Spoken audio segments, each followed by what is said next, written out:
Hello and welcome to Machi Koro in about 3 minutes. All pictures are of the deluxe edition that comes with the Harbour expansion. It is a game for 2 to 5 players. There is no official solo mode. Playing time is around 30 minutes. It's a pretty simple game. Welcome to Machi Koro, the latest building development in Japan. You have been placed in charge of the city and it is up to you to build the best and greatest city possible. Carefully planning your city and keeping an eye on what your rivals are up to are the key to becoming the one and only mayor of Machi Koro. The winner of this game is the player that finishes building all of the landmarks in their city. The first player to do so wins automatically and the game ends immediately. Competitive. Only one player can have the best city. Dice. All resources in this game are generated off the roll of dice. Engine builder. To succeed, you will need to build city upgrades that work well together. Player turn. You start the game with only 2 buildings, a wheat field and a bakery. Each building has a number above it. If that number is rolled on the dice, the text on the card triggers. Blue cards, like the wheat field, work whenever any player rolls that number.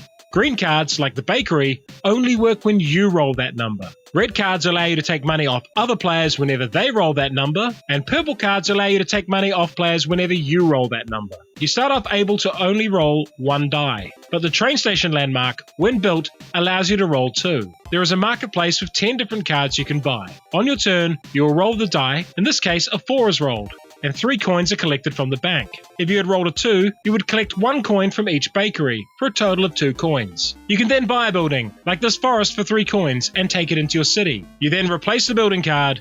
If you draw a duplicate, add it to the pile and keep drawing until you find a new building. Instead of buying a new building, you can also build a landmark, paying the cost as shown. Flip the landmark over to show it has been built. Landmarks do not need to be purchased in order. Play then passes to the next player who rolls the dice. And remember that your green and red cards work on their turns, so keep an eye on their rolls. The game ends once you build your final landmark. Why would you like this game? Machi Koro is a great family-friendly game and it'll be a great addition to a family game night. It's easy to pick up and play, and while it requires a lot of dice rolls, there are some engine-building elements and card interactions that could hold the interest of serious gamers, at least for a couple of games. I'm using the deluxe box and the Harbour rules for this explanation, as it's the only version that I've played, and this version comes with a lot of cards, and I mean a lot. The single best thing about the game is that it's really inoffensive and good for almost any crowd, except perhaps really hard-bitten wargamers.